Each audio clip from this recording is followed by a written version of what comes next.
Funding for this program was made possible by the Heinz Endowments. Thank you. Who reaches out to black males to mentor them to become teachers, keep them going in the right direction, and make sure that even the more mature African American male stays on the right track?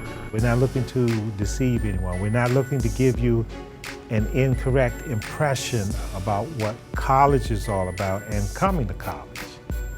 It's not easy, it's expensive, and it's going to take something on your part to get you here, to keep you here, and to also graduate. It's tough, and it's getting tougher.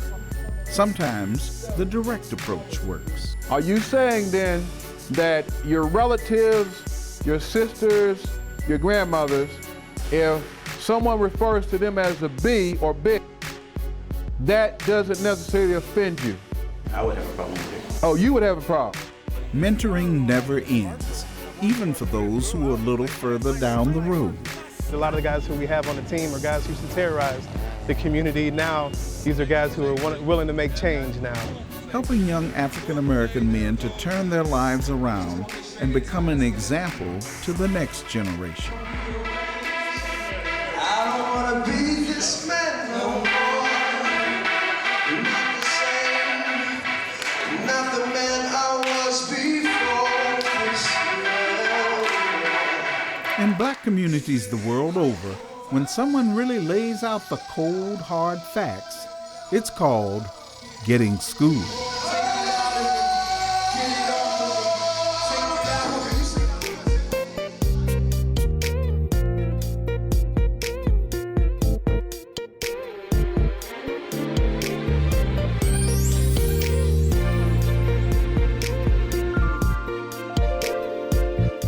Mentoring is what this program is all about. It's just a modern term for what we always did in the black community, and we called it getting schooled. Simply put, it's just an older person laying down the law, telling from their own experience the path the younger person should follow. Again, we called it getting schooled, and it applies even in the field of higher education. Have you ever considered teaching?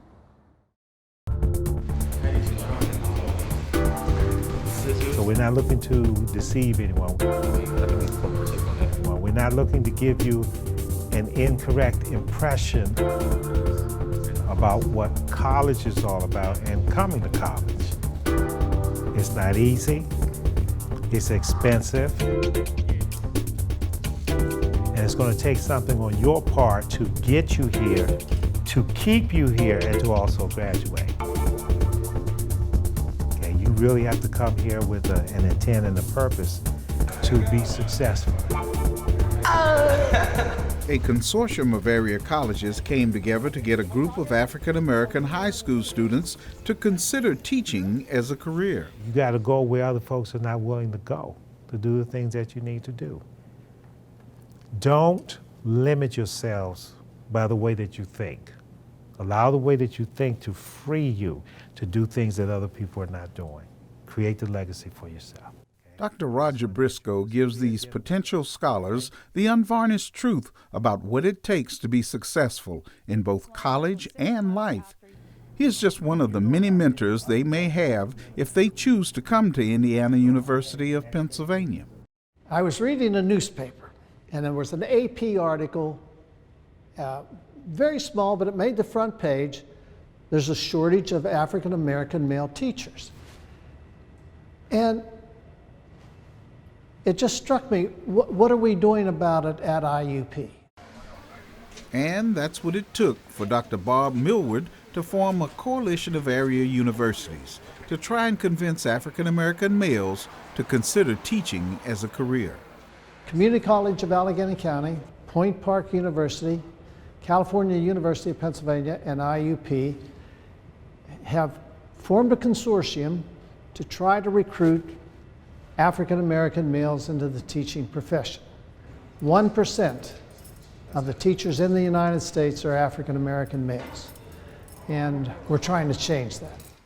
The consortium does outreach, going directly into African American communities like Homewood to talk to high school males about teaching careers.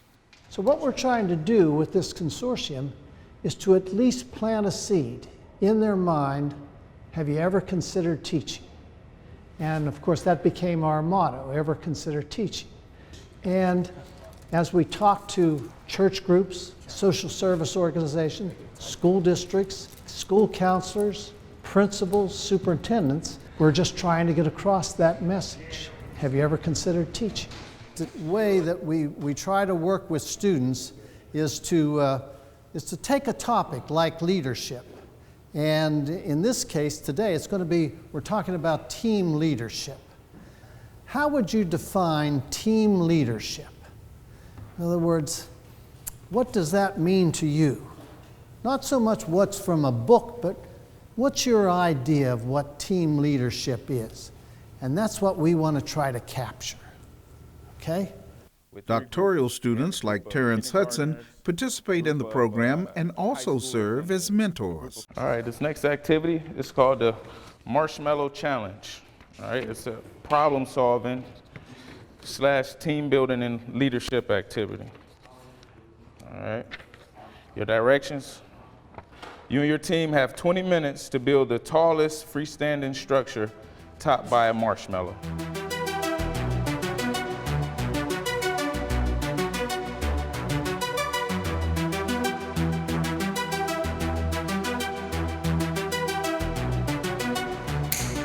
What was some of the challenges y'all faced during this activity? Somebody had an idea and you had to share it quickly because we had like 3 minutes left. For us, we had so much stuff at one place with spread it all out. I'm trying to promote teaching in a positive light to a group that may not have looked at teaching as a career opportunity. I tell kids all the time, you may have a kid that's in the music, you may have someone that's in computers, you may have writers, and I say, look, these are all things that you can teach. You can teach music, you can teach computer science, you could teach electronics. So just keep an open mind, and you never know the possibilities. And if we can get 5% African American males enrolled in education, we'll have reached our goal. Now, if it exceeds that, that's fantastic. But every little bit counts. Dr. Millward pulls out all of the stops to achieve that goal.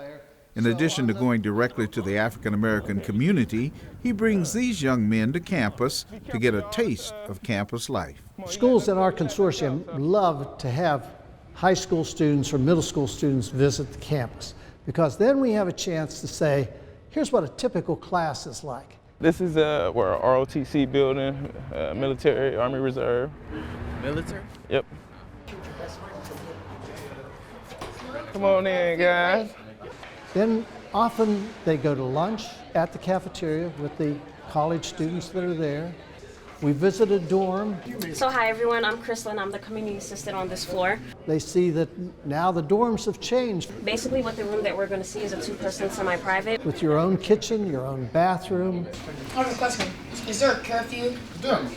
There's not a curfew. You're adults, so you're responsible for making sure you go to all your classes, making sure you study, making sure you do what you need to do so you can stay in school. The consortium also helps out in overcoming a very real obstacle to getting a college education: financial aid. Patricia McCarthy is IUP's Assistant Vice President of Enrollment.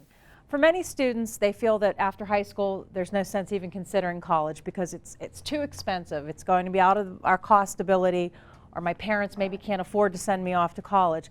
Well, I'm here to tell you, you can afford to go to college. With tuition rates going up, that's one of the biggest obstacles to recruitment. Thankfully, the Pittsburgh Promise is helping quite a bit. But anytime you can provide funds for a student, there's a good chance that you've got their attention. I think you have to commit something. And so I have a commitment that we're going to try to take something and build on it. Incidents help shape your career.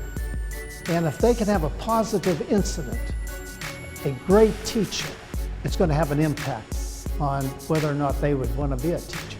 We're just trying to get across that message. Have you ever considered teaching?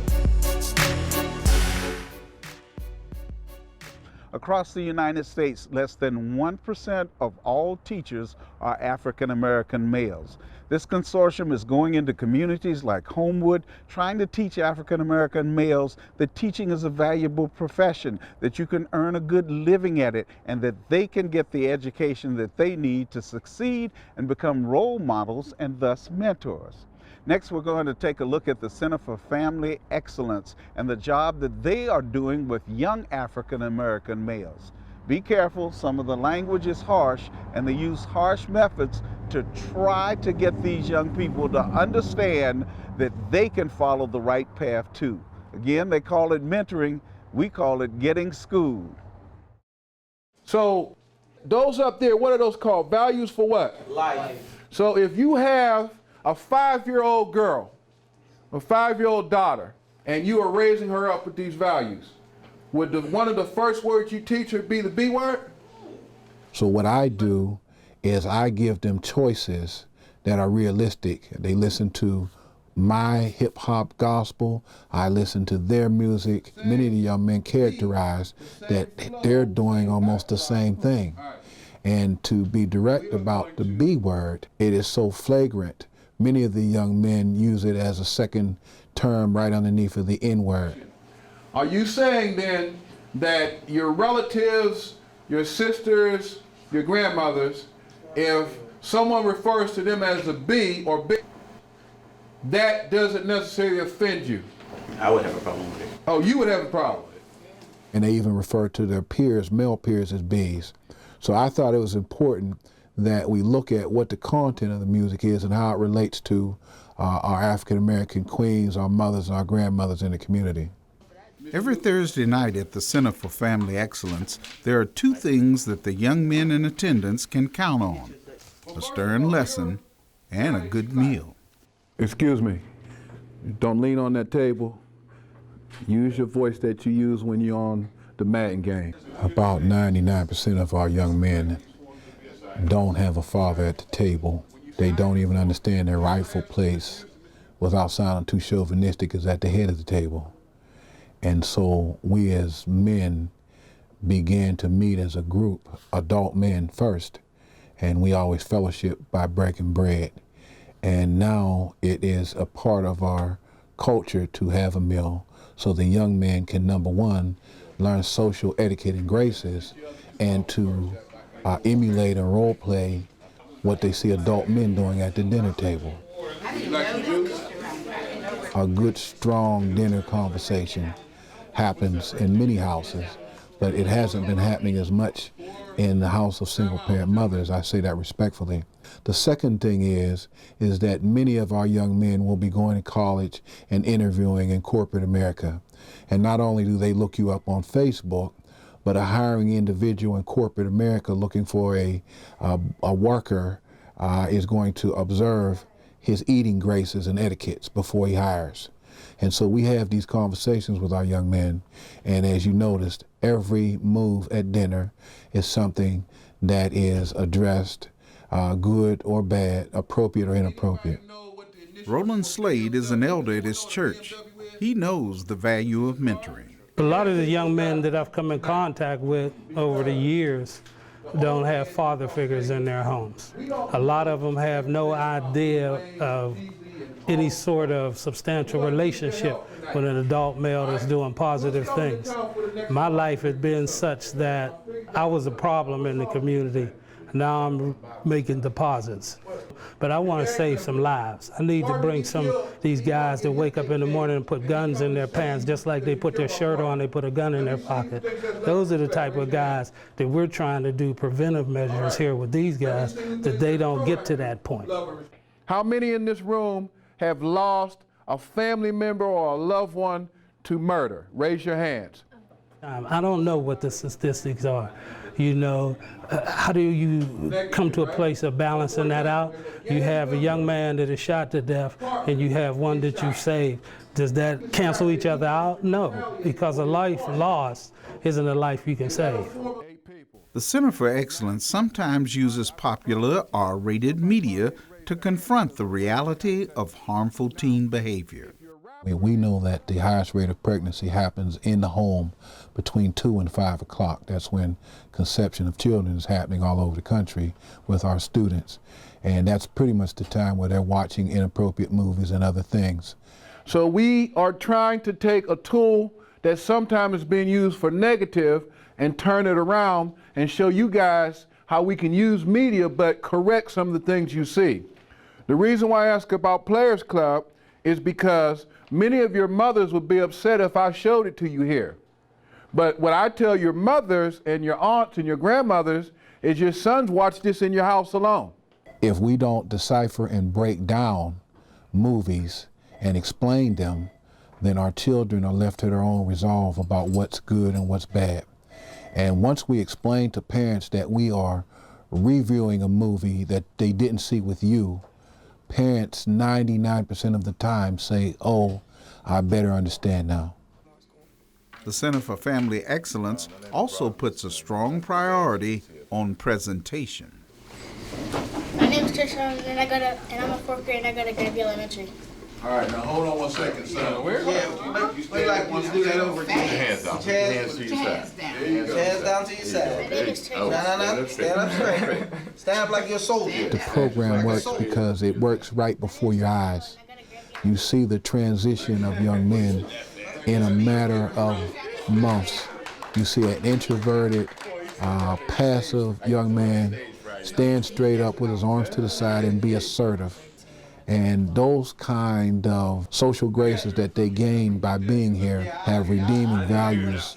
I owe the community this mentoring to be concerned about young people, to be concerned about what their future, how their future is going to play out for them. And if I can make any type of contribution, that's what I've done. And I found that place to do it here at the Center for Family Excellence. The young men will seek recognition in their own ways if you don't give it to them. And many of the cars and the dress and the shoes and the flaunting of money and posturing in the community is because no one has ever recognized them. The only recognition they get on many times is when they're flashing across the news screen for an act that is not uplifting. So we applaud them because recognition is a part of self-esteem, and in being recognized, the young men develop in a holistic way. We have a cultural awareness trips that we've been taking for the last 12 years, and we travel on Juneteenth weekend. We've coupled this trip with Father's Day, and what we do is we find ourselves a 5-star hotel, we get on the bus, we wanted it to intentionally be a packed room. The itinerary always includes some local historical site, but more than that, the trip creates bonds between these men. The issues are so monumental that our young men have to deal with that we have to saturate and find a way to be available. Many of these young men are falling by the wayside because we as men lack the consistency that they need. The Center for Black Family Excellence is working with these young men, taking them into different environments, experiences that they would never have before if it weren't for these field trips, learning to go to different places, how to behave, how to eat, table manners, some of the simple things that we don't normally think about that men mentor other youngsters with and teach them the social graces. Those things are very important when it comes to job experiences and even meeting a potential spouse. Next, we're going to go where it's really tough, and that's directly to the streets. Some of the guys that you'll see featured in this next segment have been out there and have had the harsh lessons of life. They're a little bit more difficult to reach, but one minister through Iron Cross Ministries is doing just that. He's reaching out to those who thought they were unreachable and mentoring them. You'll see it in this piece that we call Street Smarts.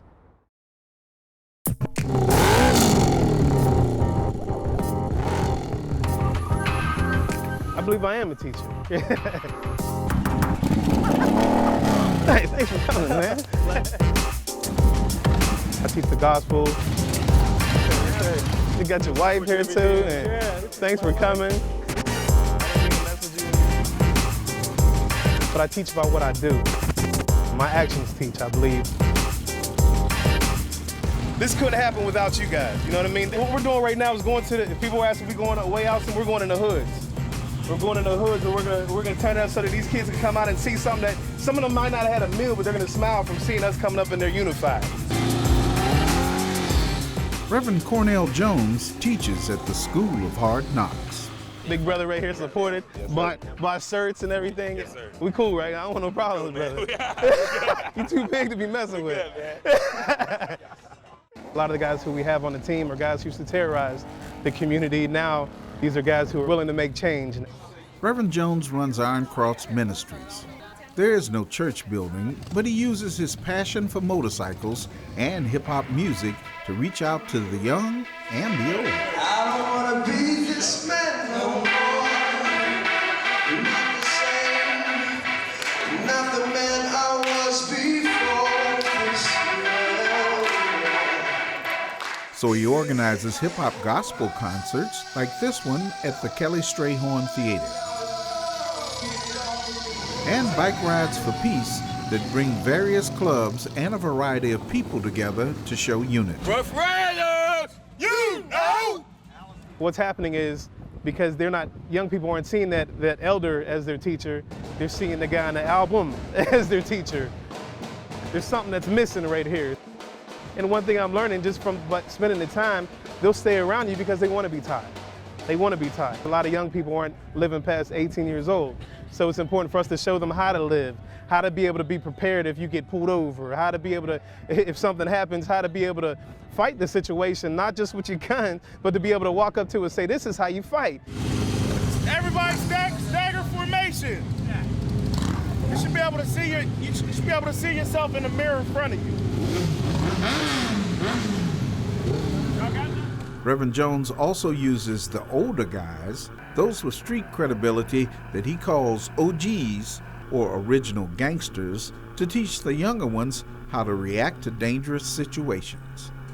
There's kids here that have never been around a biker, and the outlaw stigma that's on a biker. They're seeing that these guys are coming together for a good cause, you know what I mean? So they're seeing what the world looks at as a negative, but they're seeing them set an example of something positive. So just like, people in the urban communities, people a lot of times think that they're gonna see some crazy situation, but just like all of us, we're real people. They rode past the zoo and up Washington Boulevard, through Homewood and on to Wilkinsburg. Then down Bigelow and through the Hill, many of Pittsburgh's various clubs, all to show unity in the community. Instead of being cheerleaders, we want them to get in the game. You know what I mean? And we have some of the most talented people, from the different churches and the biker community. It's like, okay, now, with this tool, let's bring them all together to be able to help everyone to be able to utilize our gifts to make change in this community.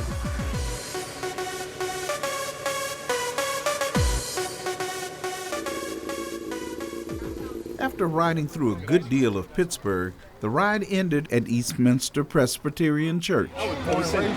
Okay. You see right here, you got people of different races, even different faiths, even different bike clubs, some independent, some are riding with clubs, and what we're doing is we're showing, it's bigger than us. We're coming together for an example of unity, to be able to ride through the community, to be able to put a smile on people's faces, to be able to work together as an example of the numerous things that we could do together as a community. Oh man, I am drained. Did y'all have fun? Was that fun? It puts a smile on my face because right at that moment, they're smiling. No one's thinking about, a situation that they might not be able to handle at that time. At that exact moment, they were happy. They were happy, and it was a surprise because, it's amazing because, when you saw the first bike that went past and people came outside, so by the end they're waving and smiling and texting their friends and putting up their cell phones. Right then at that time, they were surprised. It was almost like a parade of joy that was coming through. Good to see you, bro. Oh, man, every time I see you, Yes, sir, this is definitely teaching. This is teaching by example. This is teaching by example. It was great. It was great. It was good. Come back next year? I'll be back next year to ride for peace. Yes, I'll be back next year. This is my son. Yeah, she'll definitely be back next year. She got the I Love Jesus bandana on. A great ride, capped off by food, a short program, and a prayer for peace and unity. then a balloon release, and laying hands on the throttles of the bikes.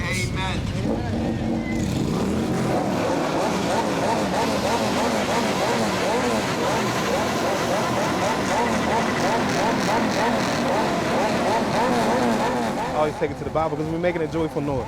You know what I mean? We're making a joyful noise, unified, and that's my passion. You know, from Schumann to the president, is to make warriors of people that have been thrown away, because I see the greatness that God's put in them. And by using the bike, people are like, he's crazy on a bike. He got a bike ministry. He's out here in these streets. He's crazy. And I'm just.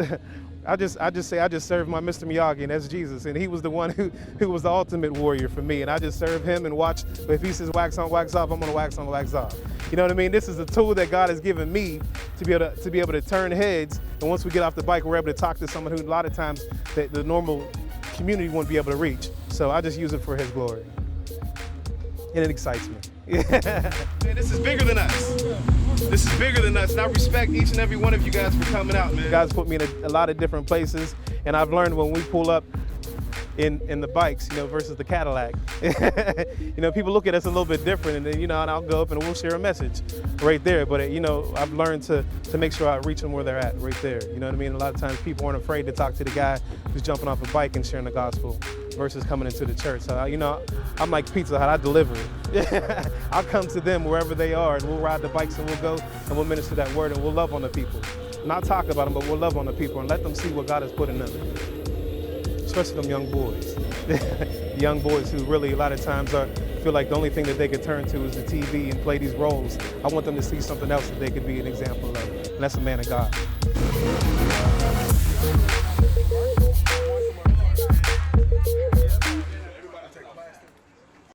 Mentoring is tough work, whether it's in the streets, the classroom, or community outreach. Men in various walks of life are making a difference. It means young or old, it's never too late to get schooled.